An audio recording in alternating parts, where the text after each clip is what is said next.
Hello friends, आज हम Newton's second law of motion के बारे में डिस्कस करेंगे। मैंने प्रीवियस वीडियो में Newton's first law of motion करवा दिया है। अगर आप देखना चाहें तो लिंक डिस्क्रिप्शन बॉक्स में है, आप ओपन करके देख सकते हैं।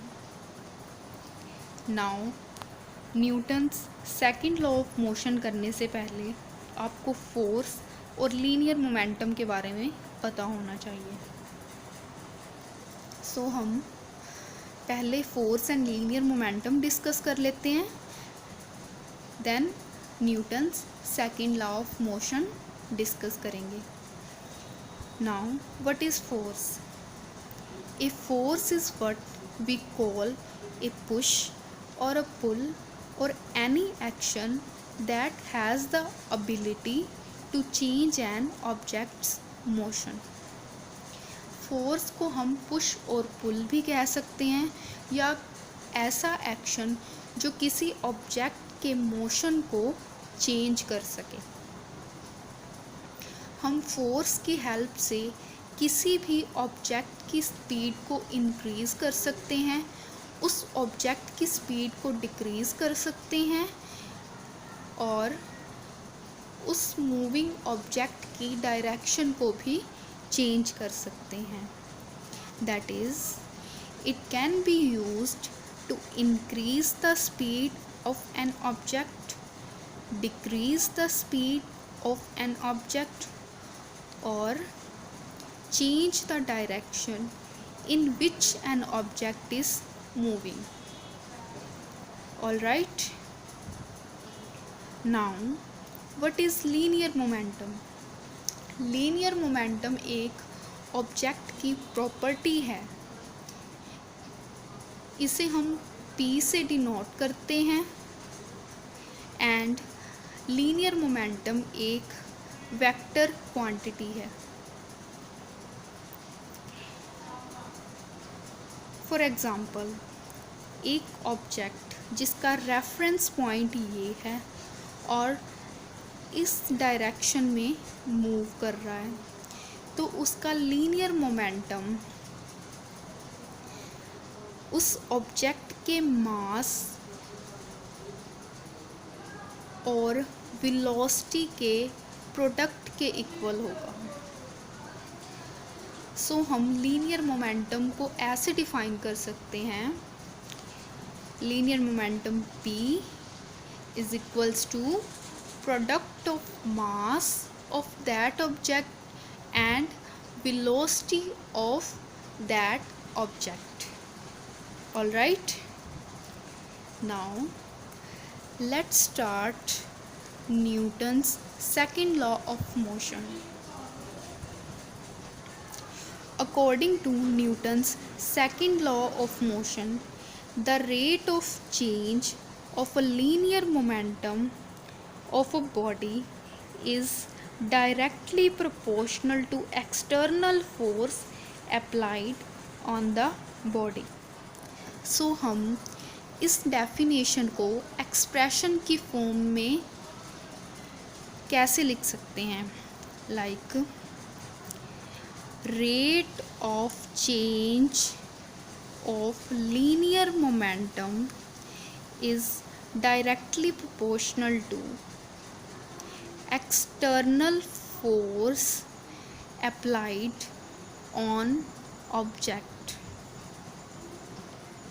All right, this is the expression for Newton's second law of motion, where P is linear momentum of object and F is the force applied on that object. अब हम जानते हैं कि लीनियर मोमेंटम एक वेक्टर क्वांटिटी है। So the change in momentum will be in the direction of applied force. All right, and हम Newton second law of motion को इस एक्सप्रेशन की फॉर्म में भी लिखते हैं, that is F is equals to ma, where F is the force applied on the object. M is the mass of object and is always constant, and A is the acceleration of that object.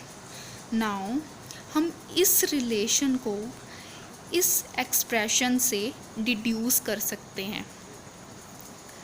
So let's start. According to Newton's second law of motion, dp upon dt is directly proportional to f. हम इसे ऐसे भी लिख सकते हैं, f is directly proportional to dp upon dt. जब हम इस प्रोपोर्शनैलिटी के साइन को रिमूव करेंगे तो हमारे पास एक कांस्टेंट ऐड हो जाएगा k, where k is constant. All right, as we know, p is equals to mv, that is linear momentum is equal to product of mass and velocity of the object. So हम इस expression को इस term में fill करेंगे. F is equals to K d upon dt mv. जो मास होता है वो हमेशा कांस्टेंट होता है, that is m is a constant quantity. So हम इसे बाहर ला सकते हैं and we can write it as k m d v upon d t. Okay, as we know d v upon dt, that is rate of change of velocity with respect to time, is equals to acceleration, and we put this value in this expression and we get f is equals to km a. And if we put the value of k as 1, that is k is equals to 1, then we have f is equals to m a, which is the required relation which we want to deduce from the expression dp upon dt directly proportional to mv, but this is in vector form.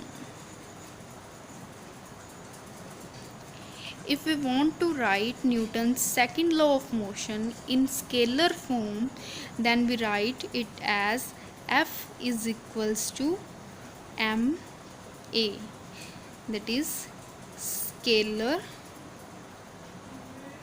form. Now important point to note down is when we increase the force, then acceleration also increases. जब हम object पे ज़्यादा force apply करेंगे तो उस object की acceleration increase हो जाएगी. Okay, another point to note down is when we increase the mass of the object, then acceleration of that object decreases. that is, जब हम मास को इंक्रीज करेंगे तो एक्सेलरेशन डिक्रीज हो जाएगी, क्योंकि हमें उस ऑब्जेक्ट पे ज़्यादा फोर्स अप्लाई करना पड़ेगा. All right, for example, same force is applied to a car and a truck.